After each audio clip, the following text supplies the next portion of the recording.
Nah, kemudian dari tatap muka, ada perkuliahan ini kita ada tugas dan ada proyek, ada diskusi.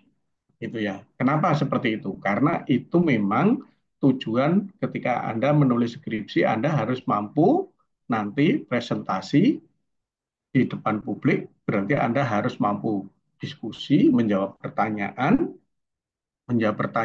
baik yang tertulis di skripsi maupun yang tidak tertulis di skripsi, menjawab pertanyaan, membuat pertanyaan, dan seterusnya. Nah, kemudian untuk penilaian, penilaian ini tugas atau proyek ini nilainya 50%. Kemudian UTS 20%, UAS 30%. Nanti UTS-nya seperti apa, UAS-nya seperti apa gitu ya. Kita lihat. Nah, seringkali saya itu ditanya mahasiswa ketika nilainya tidak seperti yang dia bayangkan ya. Pak, saya aktif bertanya, Pak, saya hadir terus. Kenapa nilai saya jelek gitu?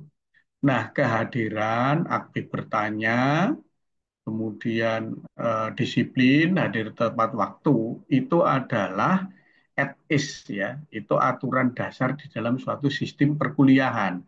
Kalau Anda kuliah diem saja, terus datang selalu terlambat, kemudian nggak aktif, kemudian sering bolos, ya, seperti itu berarti Anda tidak memenuhi kriteria dasar dari perkuliahan. Sehingga keaktifan, kehadiran, disiplin itu saya anggap bagian integral dari perkuliahan, tidak harus dinilai sendiri karena Anda sudah orang dewasa. Ya.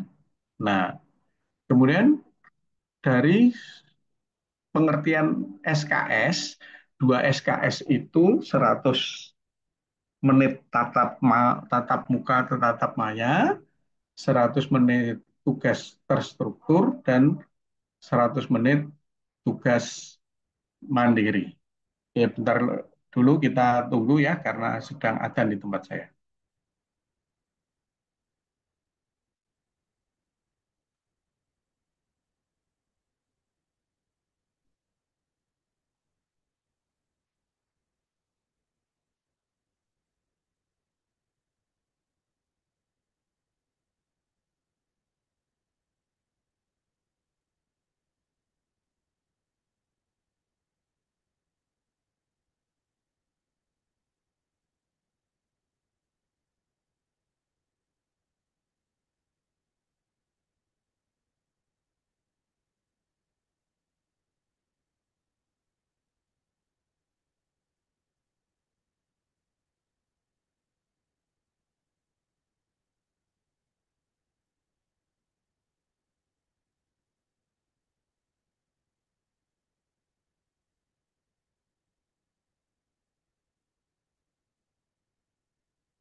Oke, saya lanjutkan. Nah, untuk UTS maupun UAS, kita tidak akan lakukan tes tertulis ya. Tapi untuk UTS itu masuk dalam lingkup penugasan. Nah, nanti ada tugas setiap selesai perkuliahan itu ada tugas ya yang harus Anda lakukan. Ini adalah tugas terstruktur. Sedangkan tugas yang dikumpulkan di UTS maupun UAS ini saya sebut sebagai tugas mandiri. project, ya tugas mandiri ini project. Sehingga untuk tugas struktur dan tugas mandiri ini nanti saya kasih poin nilai sekitar 50% besar gitu ya. Nah, sehingga saya harap Anda melakukan membuat tugas ini dengan baik ya. Nah, yang pertama untuk UTS Anda saya mohon mencari dua artikel dari jurnal ya. Satu berbahasa asing, satu berbahasa Indonesia. Jadi dua jurnal berbahasa asing dan bahasa Indonesia. Jadi ada dua. Nah, kemudian dari jurnal itu, setelah Anda baca, Anda membuat resume dari artikel tadi. Resumnya apa? Minimal ya, minimal itu memuat rumusan masalah dari artikel. Artikel itu membahas permasalahan apa? Jadi masalah penelitiannya apa dari kedua artikel tadi. Jadi Anda membuat resume. Yang pertama membuat rumusan masalahnya. Itu akan Anda temukan kalau Anda membaca artikel tadi. Tidak bisa kalau Anda cuma membaca abstrak, itu nggak akan ketemu ya. Jadi yang pertama membuat rumusan masalah dari artikel. Kemudian yang kedua, Anda menuliskan jenis dan metode penelitian dari artikel yang Anda resume. Apakah penelitiannya ini penelitian teori, penelitian literasi, atau dia penelitian uji data, atau apa gitu ya, terserah. Nah, kemudian yang ketiga, itu memuat mengenai hasil penelitiannya seperti apa. Anda analisis, atau Anda ringkas hasil penelitiannya seperti apa. Nah, kemudian juga tuliskan kira-kira kalau artikel yang ada di jurnal tadi dilanjutkan penelitiannya, kira-kira penelitian yang bidang apa. Jadi itu bisa Anda lihat di saran. Ya. Nah ini yang Anda buat ini adalah kerangka besar skripsi nanti yang akan Anda buat. Oke. Tugas ini Anda kumpulkan ya hari Minggu pada pertemuan ke-7. Kan kuliah kita hari Selasa. Nah, Anda kumpulkan terakhir hari Minggu jam 23.59. Setelah lebih dari itu tidak akan saya nilai. Berarti nilai tugas satu Anda nol.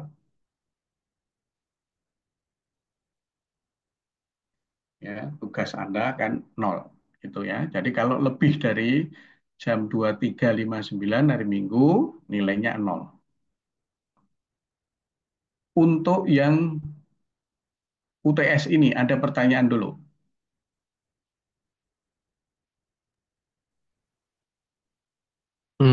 Izin bertanya, Pak. Eh, Mm-mm. untuk topik dari kedua artikelnya itu mau disamain aja, Pak, atau dibedain Ya, nggak, Pak? terserah Anda mana yang lebih mudah buat Anda. Ya, Hmm. apakah topiknya sama atau berbeda, terserah menurut Anda. Ini apa ya? Saya ingin mengajari Anda itu cara membaca jurnal. Itu. Ya, jadi terserah beda atau sama terserah kepada Anda. Sekali lagi, Dan bidangnya bidang matematika ya, Pak? ya iya, lo masa Anda mahasiswa matematika mau bahas sejarah, Iya, Kak. Iya, Pak. Oke, Pak. ya, ya bidang matematika lah, ya, nggak boleh membahas bidang selain matematika ya. Jadi misalkan Pak masalah mata ekonomi, nggak boleh lah, yang matematika. Oke, ada lagi. Pak, Bapak mau nanya. Hmm, Kalau dari tadi ini Bapak ngejelasin PPT-nya yang bagian awal atau udah ke slide selanjutnya ya Pak? nggak Soalnya jalan, nggak nggak jalan jalan. Pak. Heeh. Oke, sekarang gimana? Oh ya udah jalan Pak. Nah, berarti nggak bisa pakai show ini. Berarti model begini yang apa? Tapi kelihatan ya yang begini ya tetap ya. Betul betul. Pak sama izin bertanya lagi Pak. Ya, apa? Maaf Pak, bentar dulu deh. Saya lupa. Hmm. Oke, ada yang UTS ini. Saya izin bertanya. Ya, Nah, jadi karena tugasnya itu mencari dua jurnal, uh, apakah resumnya itu dua juga atau satu aja, Pak? ya kalau dua jurnal ya dia resumnya dua jurnal dong. Gimana Anda bikin Mak- dua jurnal dibikin satu resum gimana? Maksud saya dipisah atau dijadikan satu gitu, Pak? Ya, kan resume itu pasti ada judul artikelnya apa, kan gitu kan? Ya, setelah judul kamu buat resume, judul buat resume maksudnya satu lembar atau dua lembar terserah kalau itu. Ya, Kalau baik, Anda buat terima kasih, resume Pak. masa nggak nulis judulnya? Ya, oke ada lagi. Maaf Pak, izin bertanya lagi Pak. Maaf. Hmm, Kalau misalkan yang dibahas itu ada kaitannya dengan statistik atau codingan Python gitu, boleh nggak ya Pak? Tapi ada hubungan boleh, boleh. oh boleh Sudut begitu ya Pak. pandangnya sudut pandang matematik ya, gitu. Kalau Anda bahas masalahnya sekarang nih demonstrasi gitu, boleh nggak boleh, tapi dari sudut pandang matematika menggunakan apa? Menggunakan teori antrian. Boleh demonstrasi, bagaimana pergerakan massa demonstrasi dari sudut pandang teori antrian. Kalau ada jurnalnya, silahkan, nggak apa-apa. Oke baik Pak, terima kasih Pak. Oke, ada lagi untuk yang UTS nih,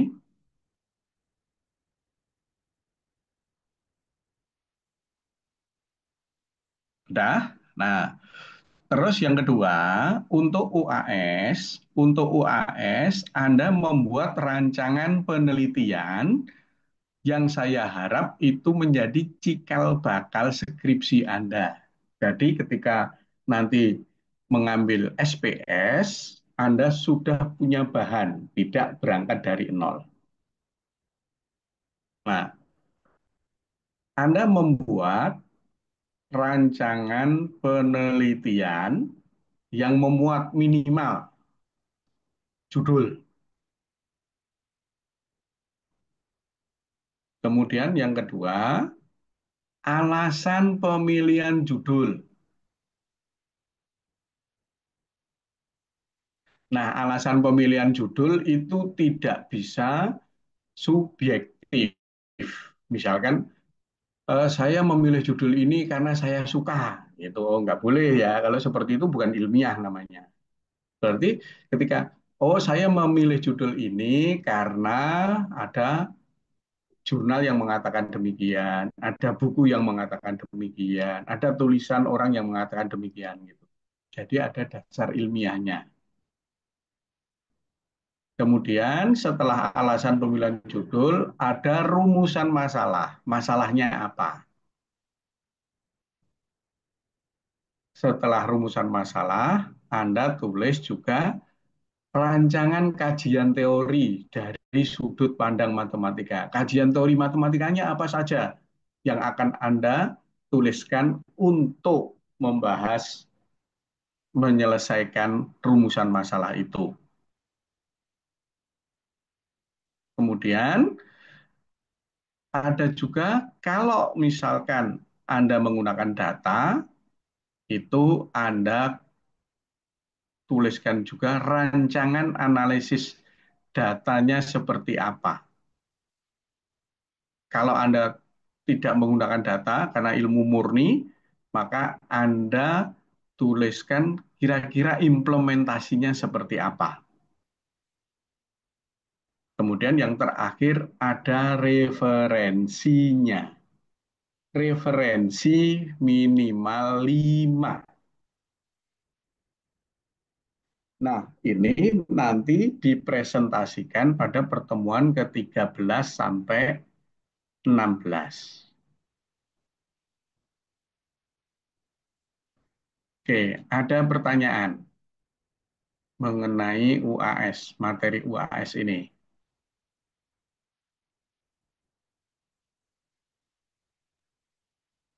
Mau nanya, Pak.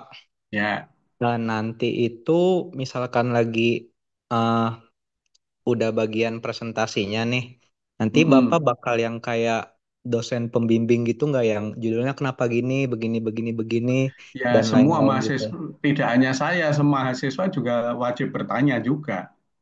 Oh. Lalu nanti ketika pengisian apa pembuatan ini boleh kayak nanya Bapak gitu nggak kayak minta bimbingan atau ya maksudnya nggak sampai skripsian gitu sih Pak. Ya boleh, tapi kalau bertanya tidak modal modal modal nol ya, misalkan Hmm. Pak, saya nggak ngerti apa itu bilangan prima, ya nggak boleh seperti itu gitu. Oh, Nggak, ya. misalkan Anda mau menulis implementasi bilangan prima, misalkan, terus Anda bertanya Pak, bilangan prima itu apa sih? Ya nggak boleh begitu gitu. Oke Pak. Ya, ada lagi. Nah, artinya karena ini harus dipresentasikan pada pertemuan ke-13, 14, 15, karena Anda kan 30 orang ya. Nah, ini berarti semua sudah harus dikumpulkan pada pertemuan ke-12 hari Minggu. Ya,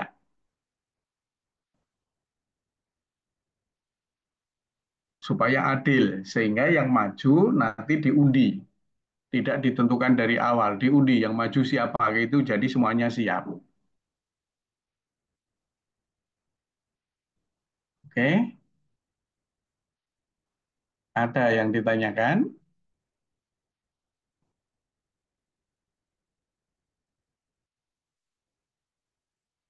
Ya ada, jelas? Oke ya, ini yang harus Anda lakukan. Nah, nanti ini materi dan eh, materi akan saya taruh di Google Classroom. Nanti link Google Classroom-nya saya kirim ke PJ. Dan Anda bisa ngambil ini di Google Classroom. Ini untuk introduction-nya sebelum saya sampaikan materinya. Ada yang ditanyakan sebelum ke materi? Bapak, Pak, boleh izin bertanya Siapa untuk dulu? yang tugas UAS. Mm-mm. Itu berarti pengumpulannya dalam bentuk PowerPoint atau bentuk draft PowerPoint. Word gitu ya, Pak? Oh, PowerPoint. Baik, PowerPoint. Bapak. Ya. Apa lagi?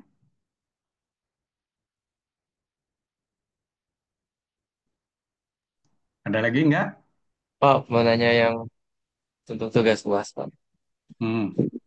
Ini kan membuat rancangan penelitian buat skripsi ya, Pak. Mm-mm. Buat biar nggak nol banget. Kan Hmm. kita kan udah buat judul nih di sini. Kalau misalkan Mm-mm. nanti judul skripsinya, maksudnya Berubah. tetap ada Ya boleh aja, kemungkinan nggak ditolak masalah. kan ya, Pak? Nggak Iya. masalah. Nggak masalah. Tapi minimal Anda sudah tahu, oh nanti kalau membuat skripsi itu begini gitu loh. Oh gitu, berarti nggak harus pakai yang ini ya, Pak? Nggak harus. Nggak harus. Kalau Anda pakai, berarti Anda bekerja efisien, kan gitu. Ya udah, Iya, terserah betul. Anda gitu. Ya, Ya, ada Pak, lagi. baik, Pak.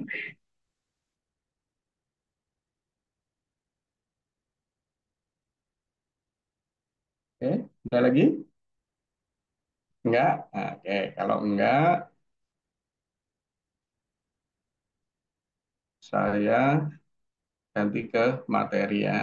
Nah, sekarang, oke, nah materinya ini mungkin lebih deket kayak mirip-mirip filsafat ilmu gitu ya.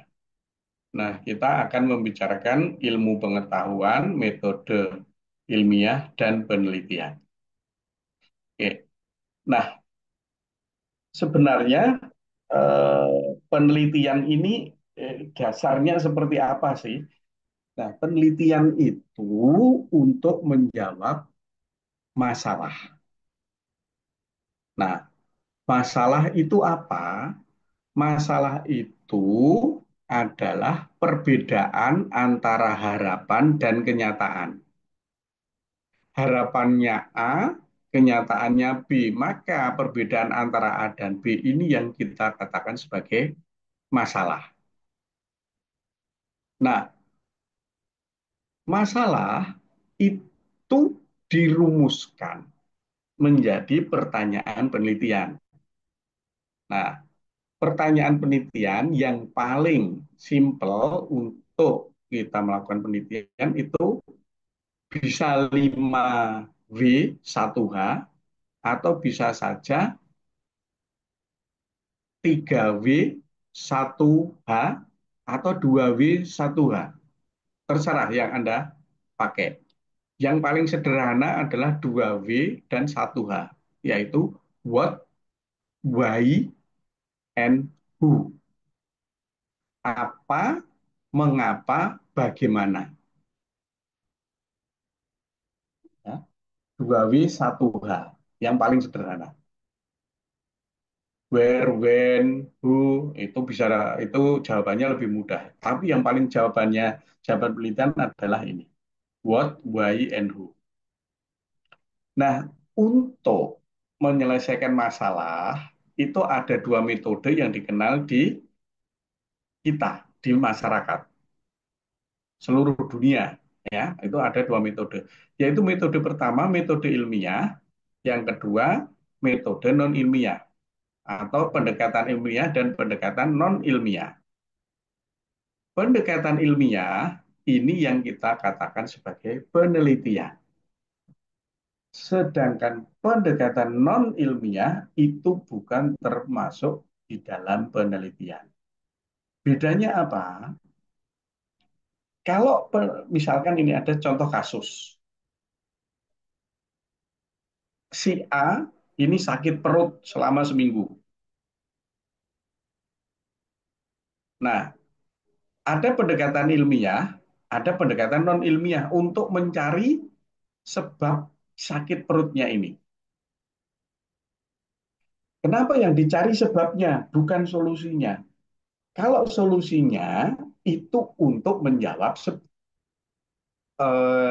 sebabnya. Kalau ketahuan sebabnya, dikasih solusi, selesai. Jadi penyelesaian masalah. Kalau sebabnya salah, maka jawabannya juga salah. Itu ya. Nah, bedanya apa kalau sakit perut? Ini kalau pendekatan ilmiah, oh ya, selama seminggu ini, selama beberapa hari ini, si A ini makan apa sih? Mau makan ini, menduga-duga. Bisa saja ini, bisa saja itu, bisa saja X, Y, Z. Nah, akhirnya ke dokter. Dokter juga nggak yakin. Tes laboratorium.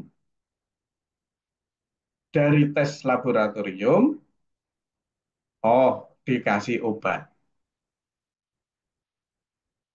Obat itu untuk menyelesaikan masalah. Masalahnya sakit perut selama seminggu. Itu ya, obat yang tepat. Nah, kalau pendekatan non ilmiah, sakit seminggu. Kemarin makan apa? Ini. Ah, ini bisa saja salah makan. Ya udah, minum air kelapa atau minum susu. Nah, tidak ilmiah. Kenapa? Karena tidak ketahuan penyebabnya apa. Atau bahkan yang ekstrim, masyarakat tradisional pergi ke orang pinter atau ke dukun. Maka dukun, wah ini Anda kesambet nih, kemasukan setan ini, Anda kena guna-guna. Nah, ini pendekatan non ilmiah. Maka solusinya juga non ilmiah. Apakah bisa sembuh? Mungkin bisa. kebetulan, ya, itu. Nah, ini bedanya ilmiah dan non ilmiah di dalam kasus sehari-hari. Nah, ilmu pengetahuan itu dibangun berdasarkan pendekatan ilmiah. Pendekatan ilmiahnya bagaimana untuk melakukan penelitian? Yang pertama, kita harus bisa merumuskan masalah secara spesifik. Masalahnya apa sih? Ya, cenderung kita itu kesulitan menemukan akar masalah. Jadi kalau masalah ini dianggap seperti pohon, orang cenderung eh, melihat bukan akar masalah, cenderung melihat itu ranting masalah. Jadi misalkan begini ya, eh, orang sakit perut, bisa saja kalau ranting masalah, oh ya ini bisa saja karena masuk angin, bisa saja karena keracunan, bisa saja karena eh, katakanlah terlambat makan, bisa karena mah, dan seterusnya. Ini melihatnya ranting masalah. Nah, untuk menemukan akar masalah harus dikaji lebih dalam. Nah, akar masalah itu dirumuskan secara spesifik. Jadi akar masalahnya apa? Oh ya, akar masalahnya karena si A ini keracunan. Nah, bagaimana suatu hal ini kita sebut akar masalah? Kalau yang pertama itu hal yang dapat diamati dan dapat diukur secara empiris. Ya, jadi masalahnya bisa diukur, oh sakit perut. Yang dimaksud sakit perut itu apa? Ada kriterianya. Oh sakit perut itu ini. Oh dia disentri. Kenapa disebut disentri? Karena dia begini. Oh BAB dan seterusnya. Ya. Nah kemudian jawaban terhadap masalah itu didasarkan kepada data atau penelitian terdahulu. Data-data penelitian terdahulu. Kalau matematika didasarkan pada penelitian orang yang terdahulu. Misalkan kita ingin mengukur volume kotak, maka kita menggunakan ukuran yang jelas yaitu rumus pengukuran volume kotak. Itu ya. Nah, kemudian yang berikutnya ada proses pengumpulan dan analisis data untuk mengambil kesimpulan. Nah, kalau di matematika, kalau kajian teori ada contoh dan bukan contoh. Bahwa ini benar berarti ada contohnya bahwa itu benar. Dan ini tidak benar ada contoh tidak benar.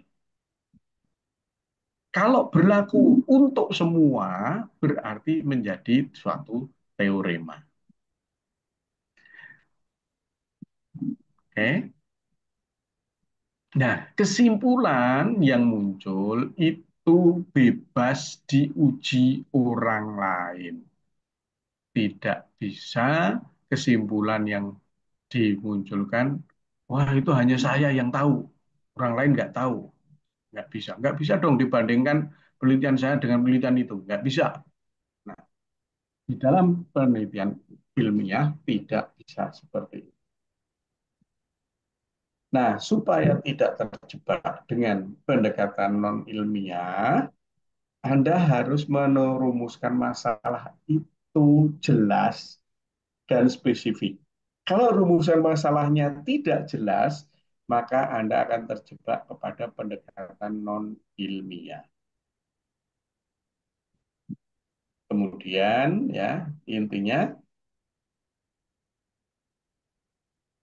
kalau masalah yang diajukan tidak mampu diukur secara spesifik, ya berarti masih belum baik.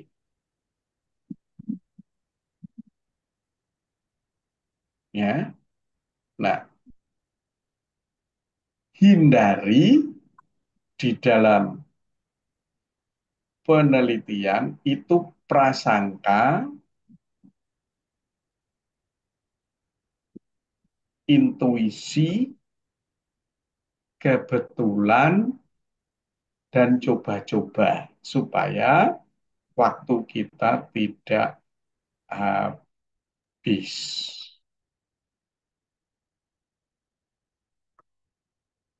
Oke.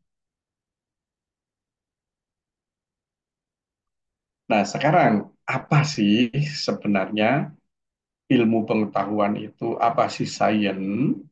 Sains itu adalah akumulasi pengetahuan yang diperoleh manusia sepanjang sejarah perkembangan pengetahuan manusia. Sehingga ilmu pengetahuan ini dianggap sebagai produk, sebagai hasil dari pemikiran.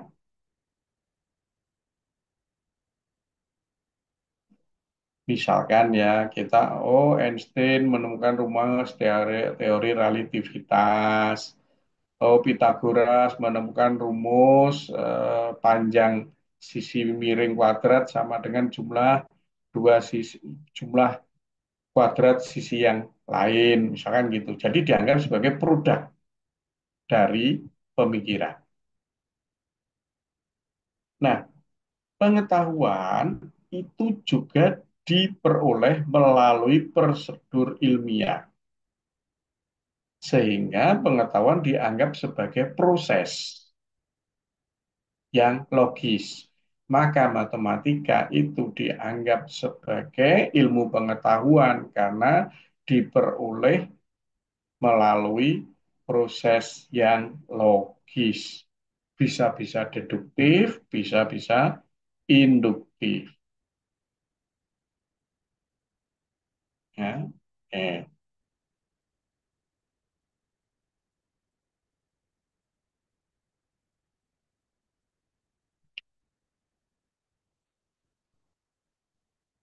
sorry. Kalau begitu, apa sih metode ilmiah itu?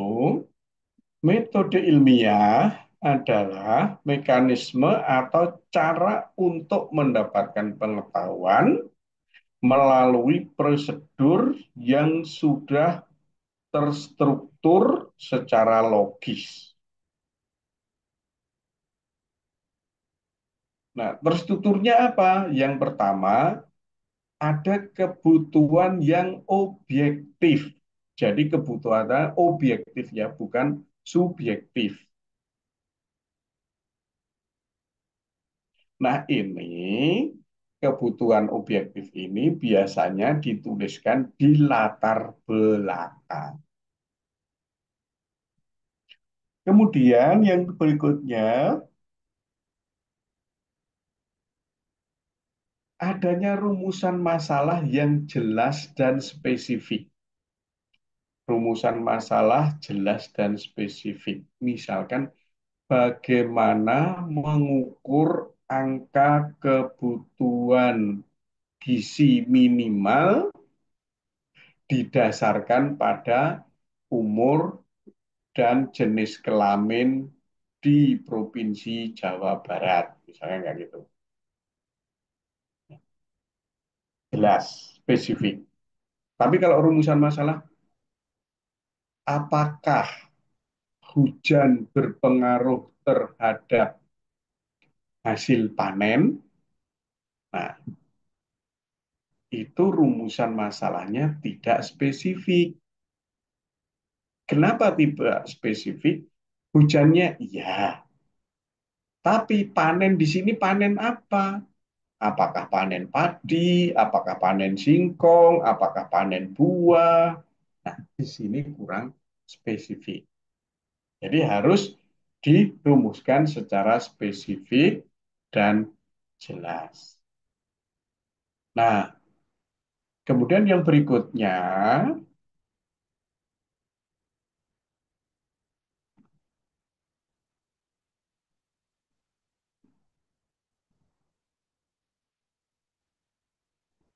kajian teori. Kajian teori ini yang pertama relevan. Jadi harus terkait dengan rumusan masalah. Rumusan masalahnya apa? Kajian teorinya apa? Misalkan Anda ingin meneliti mengenai eh, angka kebutuhan gizi minimal. Anda ingin di skripsi Anda menulis mengenai forecasting, peramalan. Jadi, kira-kira angka kebutuhan gizi minimal 5 tahun mendatang di kecamatan A itu berapa sih? Gitu ya, misalnya seperti itu. Nah, maka di kajian teori Anda harus menuliskan teori yang up to date dan relevan. Up to date-nya berarti baru, terutama ilmu-ilmu sosial ya. Nah, kemudian kalau ilmu komputer juga baru. Nah, kalau matematika bisa saja ilmu itu lama, tetapi bisa digunakan. Misalkan Anda menggunakan rumus Pitagoras. Nah, Pitagoras kan udah 2000 tahun lebih, udah tua, tapi tetap bisa digunakan. Maka itu dikatakan tetap relevan. Sementara kalau up to date itu ilmu-ilmu yang baru atau jurnal yang baru. Sehingga saya menyarankan bacalah jurnal-jurnal yang baru. Maksimal 5 tahun ya jurnal itu supaya apa penelitian Anda itu bermanfaat. Nah, kemudian setelah kajian teori, Anda merumuskan dugaan jawaban terhadap rumusan masalah yang disebut dengan rumusan hipotesis. Ya, kalau penelitian kuantitatif, penelitian misalkan pengaruh parasetamol terhadap suhu badan penderita sakit gigi, misalkan kayak gitu.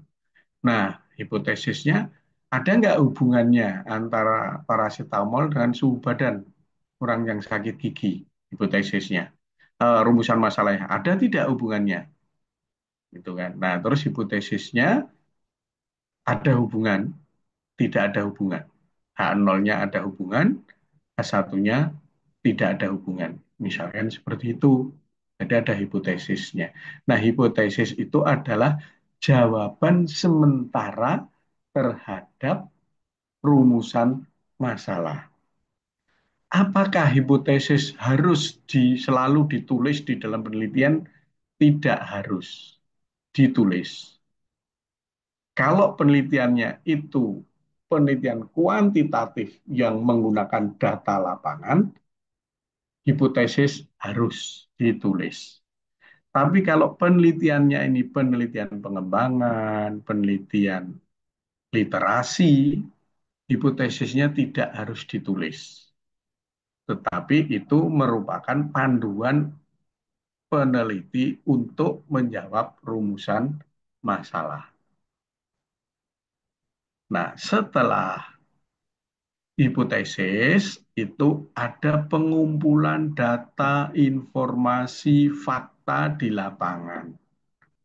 Kalau kajian teori berarti mulai mengumpulkan jurnal, buku, artikel terkait sebanyak-banyaknya.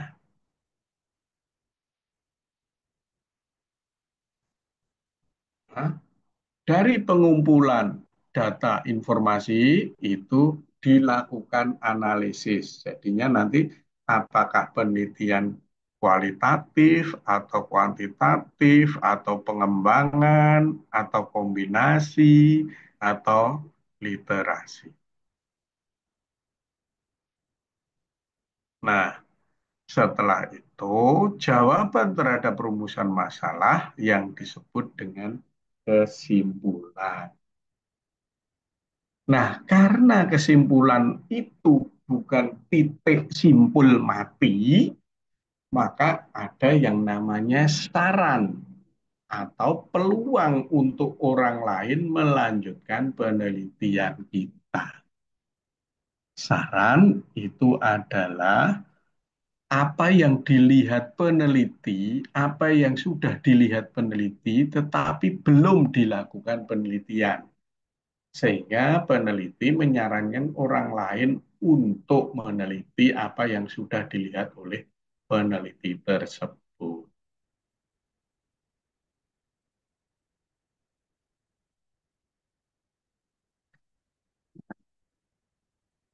Sekarang setelah ilmu pengetahuan, metode penelitian, nah sifat-sifat metode ilmiah itu apa? Yaitu efisien. Efisien itu kaitannya dengan sumber daya. Sumber daya kaitannya dengan biaya, waktu, tenaga. Sehingga metode ilmiah itu suatu metode yang dianut oleh seluruh orang yang menempuh pendidikan karena metode ilmiah itu menghemat tenaga, biaya, dan waktu. Contoh ya, kalau Anda ke dokter, datang sekali ke dokter, oh ya bayar sekian. Biayanya jelas, obat diberikan untuk 3 hari, jelas. Kemudian Anda bisa mengajukan cuti untuk 3 hari. Tapi kalau Anda ke dukun, datang ke dukun, belum tahu bayar berapa, harus ke dukun berapa kali, ya, misalkan seperti itu. Beda antara ilmiah dan non-ilmiah. Kemudian yang berikutnya adalah metode ilmiah ini sifatnya terbuka. Artinya semua orang bisa melihat apa yang dilakukan tidak sembunyi-sembunyi. Dan orang bisa menduplikasi, bisa melakukan hal yang sama. Tapi ketika orang melakukan hal yang sama, tidak boleh, tidak diperkenankan untuk dipublikasikan lagi. Kenapa? Karena namanya plagiasi. Ya, jadi ketika orang melakukan penelitian, semua orang itu bisa melakukan, tidak ditutup-tutupi. Kemudian metode ilmiah ini juga sudah teruji. Prosedurnya logis, keputusan kesimpulannya jelas, tahapan-tahapannya pasti gitu ya. Tidak ada habis ini ngapain? Ngapain ya? Jadi ketika penelitian ilmiah itu prosedurnya jelas. Nah, metode ilmiah itu mempunyai pola pikir deduktif maupun induktif. Deduktif itu dari umum ke khusus. Misalkan ya, umum ke khusus itu kalau musim hujan ya, banyak yang sakit flu. Umumnya begitu ya. Kalau musim hujan banyak yang sakit flu. Nah, sekarang Anda ingin meneliti apakah musim hujan berpengaruh terhadap penyakit flu anak-anak SD yang tinggal di pedalaman atau anak-anak SD yang tidak pernah beraktivitas yang bukan tidak pernah ya, yang aktivitas di luar rumahnya minimal. Nah, berpengaruh enggak? Jadi anak-anak SD yang tiap hari main di luar, main air, main lari-lari di kebun segala macam, terpengaruh nggak terhadap penyakit flu-nya terpengaruh nggak terhadap musim hujan dibandingkan dengan anak-anak yang tinggalnya di apartemen, berangkat sekolah diantar, pulang sekolah dijemput, kegiatan di sekolahnya hanya duduk-duduk, jangan seperti itu. Ya, itu deduktif. Sementara induktif, Anda tahu dari khusus ke umum. Jika saya tidak makan pagi, saya masuk angin. Ini kan khusus untuk saya. Maka pertanyaannya, apakah orang seumuran saya kalau tidak makan pagi akan masuk angin? Itu menjadi umum. Nah, dilakukan penelitian dari data orang yang umurnya seperti umur saya. Kemudian apakah dia sarapan pagi atau tidak. Terus pengaruh sarapan pagi terhadap kesehatan dia, dan seterusnya. Itu.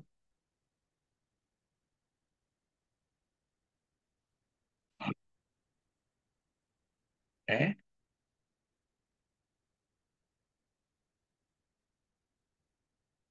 Nah, untuk melakukan pengembangan ilmu pengetahuan, berarti tadi dilakukan metode ilmiah melalui cara-cara berpikir yang ilmiah. Nah, ini resiproknya seperti apa? Logika matematika ini menjadi dasar utama dari berpikir ilmiah. Sehingga kalau Anda lihat ya, meskipun ini keluar sedikit, di dunia kerja saat ini di seluruh dunia, alumni matematika itu termasuk yang kebal dalam tanda kutip terhadap PHK, kebal terhadap permintaan lapangan kerja. Kenapa? Karena alumni matematika mempunyai kelebihan, yaitu mampu berpikir secara logis. Meskipun alumni matematika, lapangan kerja spesifik yang berbau matematika itu tidak kelihatan. Ya, yang kelihatan adalah menjadi dosen matematika. Tapi kalau Anda kerja di bank, Anda kerja di asuransi, Anda kerja di perusahaan sebagai quality control, Anda bekerja di eh, televisi sebagai analisis, sebagai analis eh, responden penonton televisi, Anda bekerja di jurnal online sebagai analis eh, pembaca jurnal Anda, dan seterusnya. Nah, ini tidak kelihatan matematikanya, tetapi kemampuan berpikir matematika secara logis itu diperlukan. Itu logika matematika. Nah, dari logika matematika ini kita lihat ada fakta di lapangan. Fakta di sini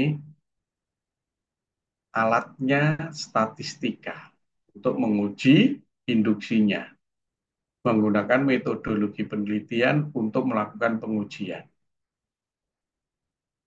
Oke, dari deduksi jalan, oh ya saya harus rumuskan masalah dulu. Masalahnya saya rumuskan. Jadi rumusan masalah menjadi hipotesis, dugaan, jawaban sementara, Nah, dugaan ini kita uji menggunakan metodologi penelitian dibandingkan dengan fakta. Kenapa harus dengan fakta? Karena masalah itu gap antara harapan dan kenyataan, antara harapan dan fakta.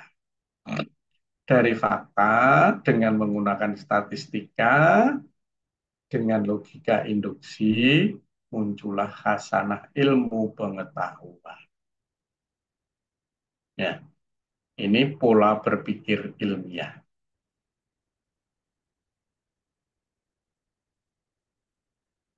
Jadi kalau begitu, metode ilmiah itu merupakan kerangka dasar dari kegiatan penelitian. Di mana di dalam penelitian itu berisi penerapan metode ilmiah.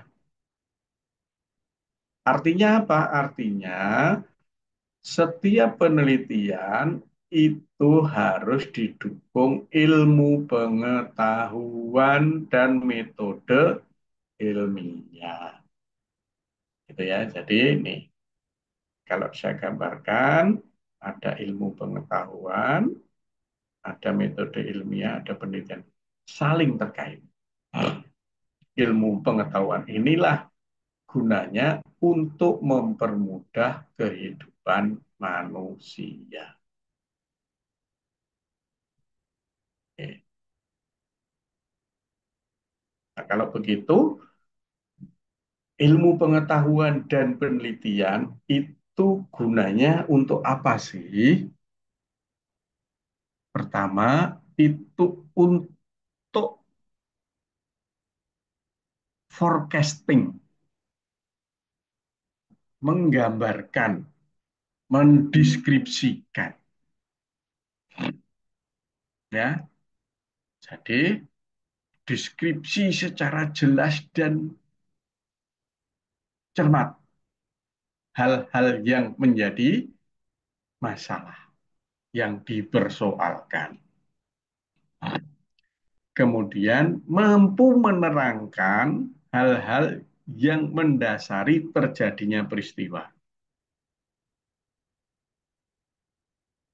Oh, sakit gigi itu disebabkan oleh pertama gigi berlubang. Oh, ada saraf yang terganggu. Oh, dia sakit eh, tenggorokan atau sakit yang lain dan seterusnya untuk menerangkan suatu peristiwa. Selanjutnya, ilmu pengetahuan juga digunakan untuk menyusun teori baru.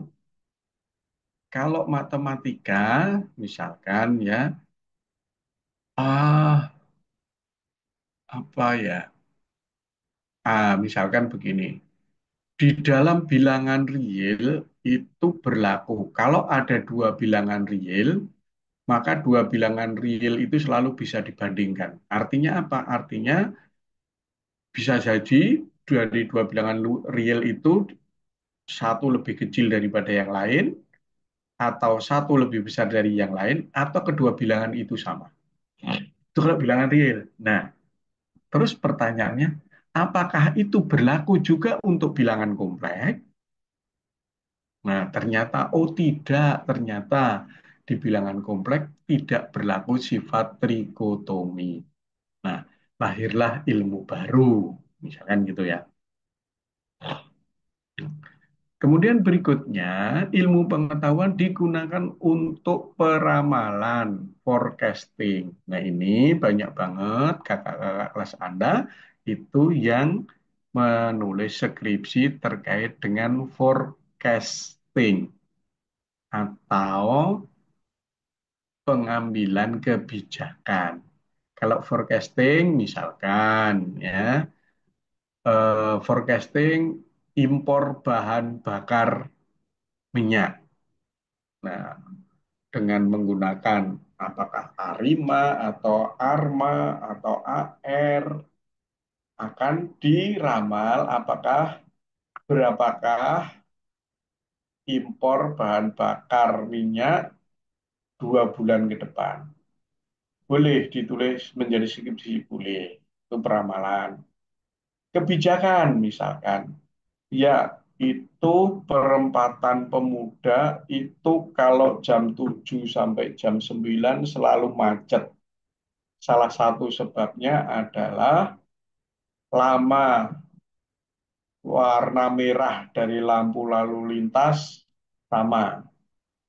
Nah, kemudian Anda tertarik bagaimana supaya kemacetan bisa dikurangi. Salah satunya dengan supaya lama warna merah dari lampu lalu lintas tidak sama. Anda lakukan penelitian di situ. Nanti kesimpulannya, oh ya harusnya yang dari Jalan Pemuda ke Pramuka itu lebih lama daripada yang dari bypass, misalkan begitu ya. Nah, ini bisa membuat ramalan kebijakan juga untuk melakukan pengendalian. Pengendalian itu misalkan ada peristiwa, oh ya, eh, curah hujan di bulan September itu bakalan besar karena ada intensitas El Nino.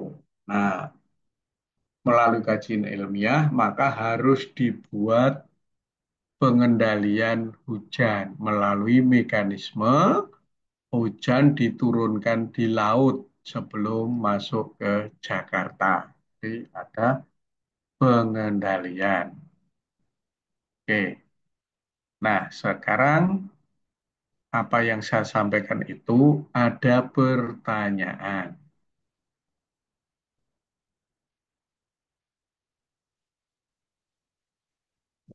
Bapak izin bertanya boleh? Ya, Tadi kan Bapak sempat mention ya Pak untuk penggunaan jurnal itu mm-mm. sebaiknya yang up to date gitu, Ya, yang 5 tahun terakhir. iya. Nah, misalkan setelah dicari gitu ya di internet ataupun di perpustakaan itu tidak ditemukan jurnal yang relevan gitu untuk Mm-mm. eh, perumusan masalah atau apa penelitian ini. Nah, Mm-mm.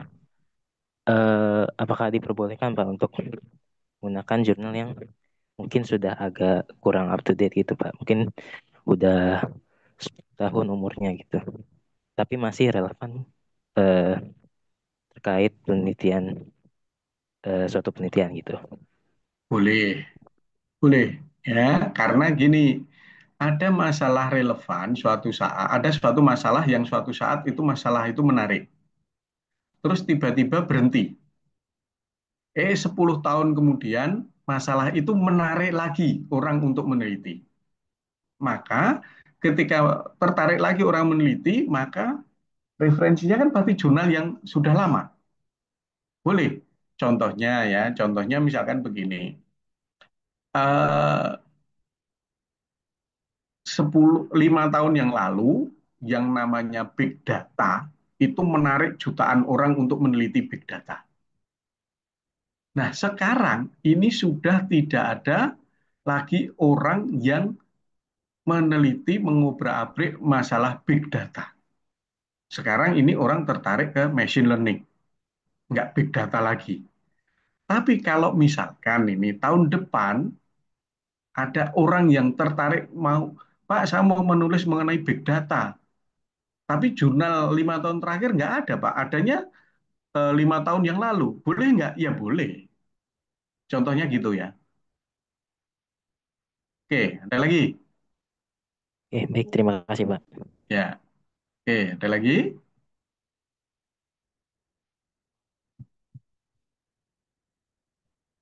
Oke, ya nanti kalau jurnal ya, ketika Anda menuliskan jurnal itu harus Anda tulis jurnal itu judulnya apa, diambil dari mana ya. Jadi biar ketahuan. Misalkan jurnal diambil dari Jurnal Ilmiah ITB volume 2 tahun 2023, misalnya enggak gitu ya. Jadi ketahuan penelisirnya. Syukur-syukur Anda kasih juga DOI-nya, DOI-nya, biar gampang ditelusuri. Oke, ada lagi? Nah, oh ya, mungkin kalau Anda punya kesulitan ya mencari jurnal. Kalau Anda kesulitan mencari jurnal, ada hal yang bisa Anda lakukan. Yang pertama, Anda ke perpustakaan pusat yang gedung itu ya di antara tower A dan tower C itu kan di tengah-tengah ada perpustakaan pusat nih.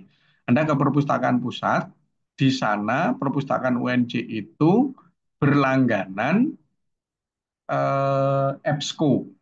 Jadi kalau Anda bisa masuk dari EBSCO perpustakaan pusat, Anda bisa mengakses jurnal seluruh dunia ya, jurnal yang diindeks oleh EBSCO. Anda bisa bisa mengakses, kemudian bisa mendownload. Kalau eh, itu yang sebaiknya Anda lakukan ya di perpustakaan pusat. Nah, kemudian kalau Anda termasuk kategori yang males jalan, mungkin Anda cari cari di rumah, boleh nggak? Boleh, silahkan ya. Nah, Anda cari jurnal-jurnal dengan menelusuri publikasi-publikasi yang baik. Saya kira itu. Ada yang ditanyakan?